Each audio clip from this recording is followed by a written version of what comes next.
Hello दोस्तों, welcome to my YouTube channel all education Vinod Kumar. All education Vinod Kumar channel पर आप सभी का स्वागत है।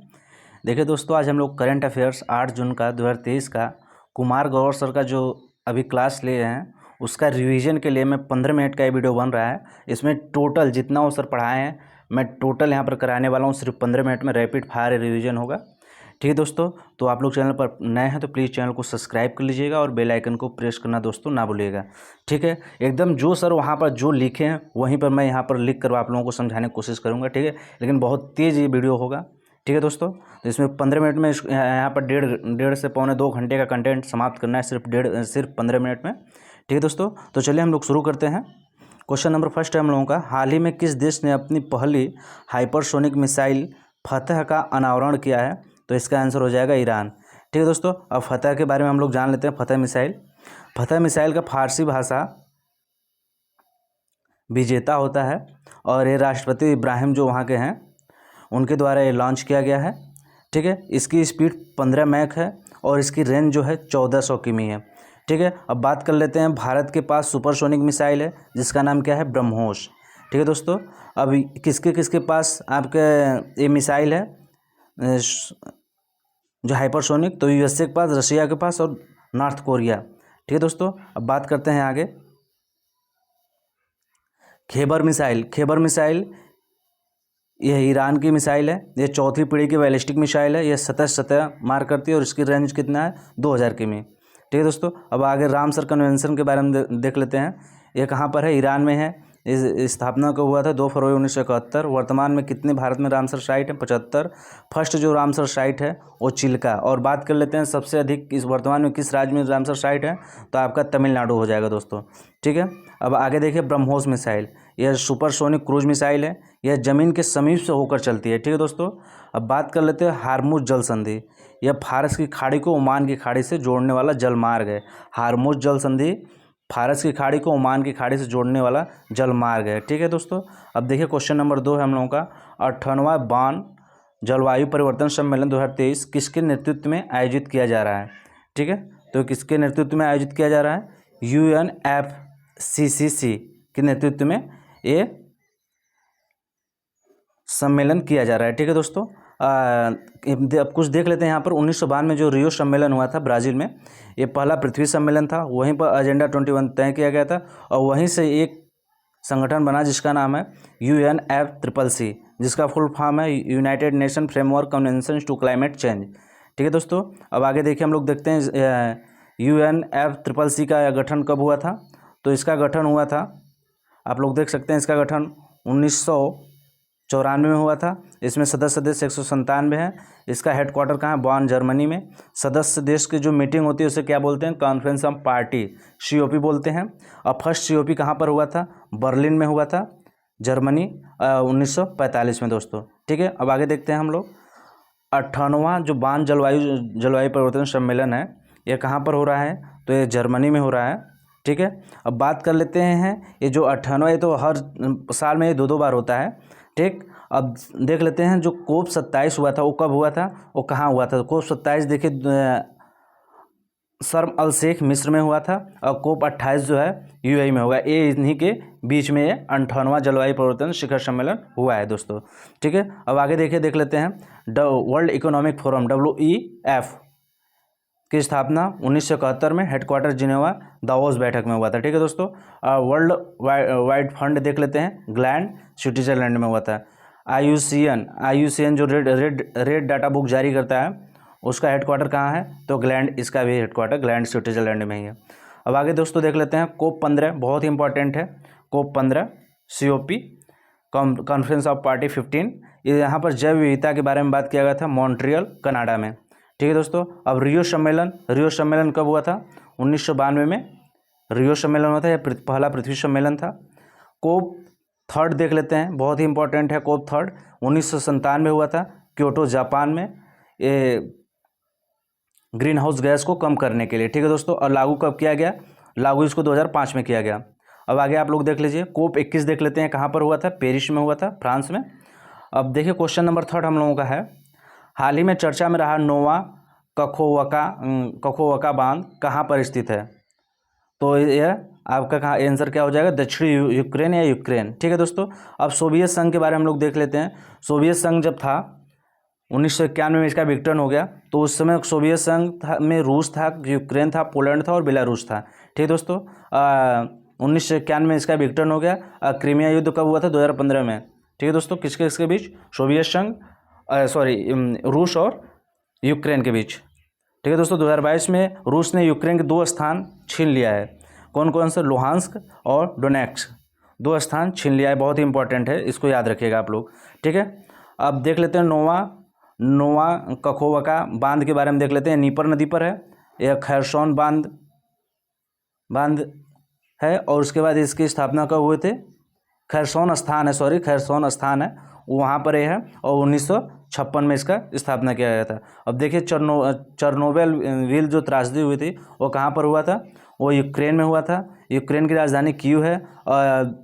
जो वहाँ पर रूस और यूक्रेन के बीच में जो युद्ध चल रहा था, उसमें भारत के द्वारा एक ऑपरेशन चलाया गया था जिसका नाम है ऑपरेशन गंगा। ठीक है दोस्तों। अब आगे देखते हैं हम लोग। ओडेसा शहर ये किस देश में है, तो यूक्रेन में है। आप लोग उड़ीसा मत समझिएगा, ये ओडेसा शहर है, यूनेस्को में शामिल था ये पहला देश जो यूक्रेन में स्थित है। अब आगे देखिए। हाल ही में वाह अंतरिक्ष हेतु for all humanity the future of outer space governance एक नई संधि किसने जारी की है, तो ये यूनाइटेड नेशन ऑर्गेनाइजेशन ने। ये 2013 में 210 उपग्रह थे, लेकिन जब 2022 आते आते ये 2470 उपग्रह हो गए यहाँ पर। ठीक है दोस्तों। आगे देखिए। नासा किसकी स्पेस एजेंसी है, यूएसए की। रॉसकॉस्मोस किसकी स्पेस एजेंसी है, तो ये रूस की है। ठीक है दोस्तों। अब आगे हम लोग बात करते हैं यूएनओ की। यूएनओ की स्थापना कब हुआ था, यूएनओ की स्थापना 24 अक्टूबर 1945 में। हेडक्वार्टर न्यूयॉर्क के मैनहट्टन द्वीप पर है। और इसमें वर्तमान में सदस्य देश कितने हैं, 193। नवीनतम सदस्य देश कौन है, दक्षिणी सूडान। और इसके कितने अंग हैं, यूएनओ कितने अंग हैं, 6 अंग है। अब बात कर लेते हैं ये कितने सदस्य होते हैं इसमें।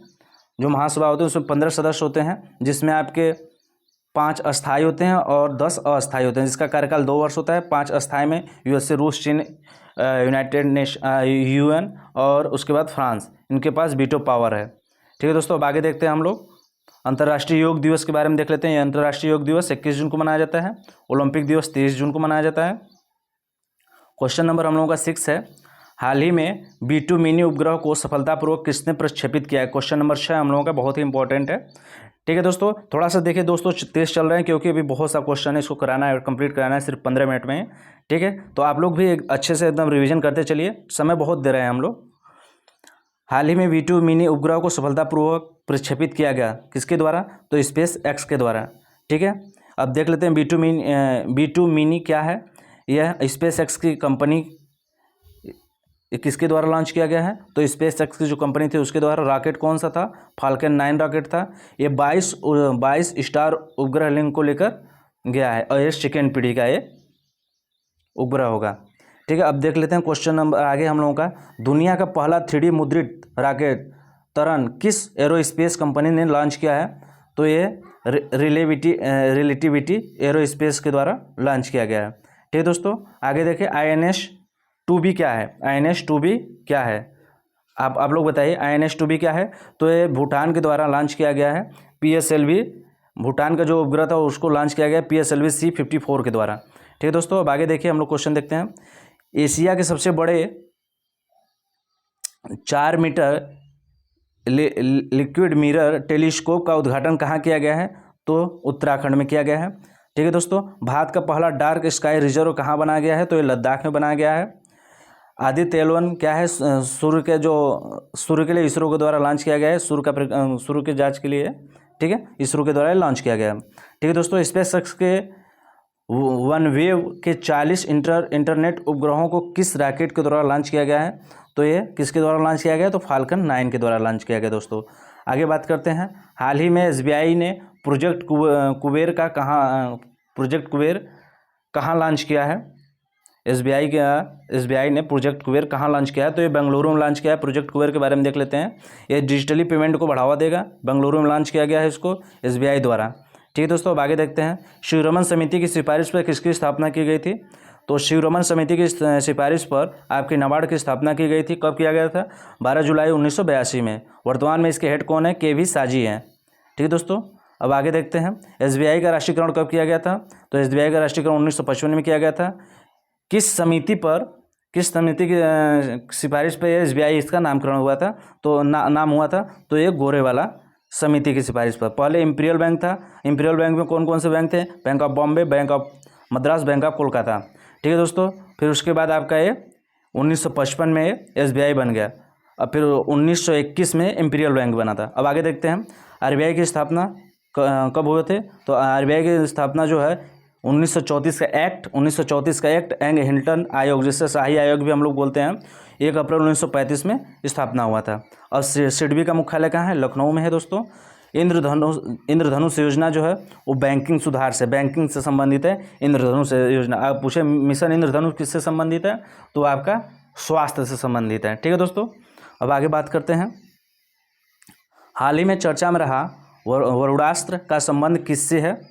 वरुणास्त्र का संबंध किससे है? तो ये हैवीवेट का टारपीडो है वरुणास्त्र के बारे में देख लेते हैं। ये हैवीवेट टारपीडो है और ये स्वदेशी है। भारत की नौसेना और डीआरडीओ द्वारा ये विकसित किया गया है। कहाँ पर विकसित किया गया है? मतलब निर्माण कहाँ किया गया है इसका? तो विजाग और डीआरडीओ प्रयोगशाला, विजाग में डीआरडीओ की प्रयोगशाला में इसका निर्माण किया गया है। इसका उद्देश्य क्या है? पानी के अंदर दुश्मन की पनडुब्बी को मतलब आत्मघात करना। एमवी इम्प्रेस क्या है? एमवी इम्प्रेस कल की वीडियो में था ये। एमवी इम्प्रेस क्या है? तो ये चेन्नई से श्रीलंका का एक क्रूज सेवा है। ठीक है दोस्तों, कहाँ शुरू किया गया? चेन्नई शुरू किया है। चक्रवात बिपरजॉय, तो इसका बिपरजॉय है, उसका नामकरण किसने किया है? तो बांग्लादेश ने उसका नामकरण किया है दोस्तों। ठीक है, इसका अर्थ क्या है? विपत्ति या आपदा। कवच प्रणाली डीआरडीओ द्वारा विकसित किया गया है कवच प्रणाली। अब आगे बात करते हैं, क्वेश्चन नंबर 9 है हम लोगों का। क्वेश्चन नंबर 9 देखिए दोस्तों, क्वेश्चन नंबर 9 हम लोगों का है कि हाल ही में mission on advance and high impact research माहिर किस क्षेत्र में लागू किया गया? तो माहिर जो है बिजली क्षेत्र में लागू किया गया। ठीक है, और ये किसने लॉन्च किया? विद्युत मंत्रालय और जो नवीकरणीय मंत्रालय है उनके द्वारा लॉन्च किया गया है। ठीक है, बिजली क्षेत्र में नई तकनीकी को इम्प्लीमेंट करना इसका काम है।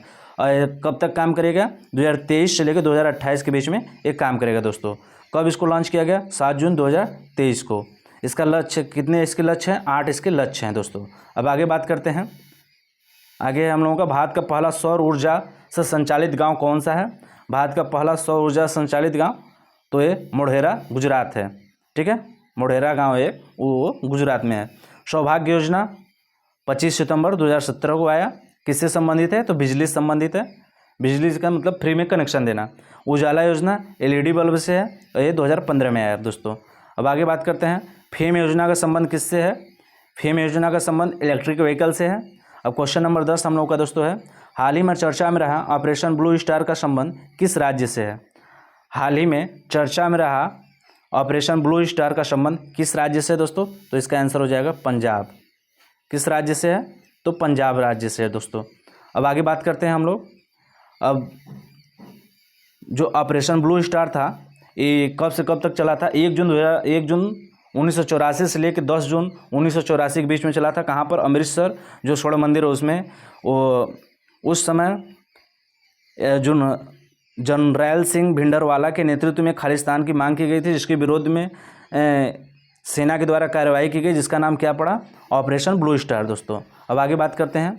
अब देखिए यहाँ पर कुछ ऑपरेशन है जो हम लोग अच्छे से देखेंगे। जैसे में ऑपरेशन दोस्त है हम लोगों का, एक इसके 2 ऑपरेशन दोस्त तुर्की और सीरिया के बीच में चला था जो भूकंप आया था तब। और फिर उसके बाद ऑपरेशन गंगा, हम पहले बात कर चुके हैं। ऑपरेशन गंगा जो रूस और यूक्रेन के बीच युद्ध हुआ था उसमें भारतीयों को बचाकर लाने के लिए ऑपरेशन गंगा चला गया था दोस्तों। ऑपरेशन नमस्ते सफाई करने के लिए। ऑपरेशन बंदर एयर स्ट्राइक, जो हम लोग पाकिस्तान में एयर स्ट्राइक किए थे उस ऑपरेशन का क्या नाम था? तो ऑपरेशन बंदर था दोस्तों। अब आगे बात करते हैं ऑपरेशन गरुड़ सीबीआई द्वारा सितंबर 2022 में चलाया गया। ऑपरेशन देवी शक्ति अफगानिस्तान में जो वहाँ पर आतंकवादी थे उनके द्वारा जब वहाँ पर कुछ युद्ध किया जा रहा था, तो वहाँ से बचाकर जो भारतीयों को लाया गया, तो कौन सा ऑपरेशन चलाया गया, उस समय देवी शक्ति चला गया। अब देख लेते हैं ऑपरेशन सर्द हवा। ऑपरेशन सर्द हवा बीएसएफ के द्वारा चलाया गया। ऑपरेशन पोलो 1948 में हैदराबाद यहाँ पर रहेगा, हैदराबाद को मिलाने के लिए ऑपरेशन पोलो चलाया गया, ठीक है। और 1984 में दोस्तों ऑपरेशन मेघदूत चलाया गया था सियाचिन ग्लेशियर में, ठीक है दोस्तों। बस वीडियो को इतना रखते हैं, आप लोग कमेंट करके ज़रूर बताइएगा दोस्तों। इसमें मेहनत बहुत लगा है दोस्तों, आप लोग देखेंगे तब ना, इसमें मेहनत बहुत लगा है, आप लोग अच्छे से पढ़िए, ठीक है। तो बस वीडियो को इतना रखते हैं, तब तक के लिए जय हिंद, जय भारत, धन्यवाद।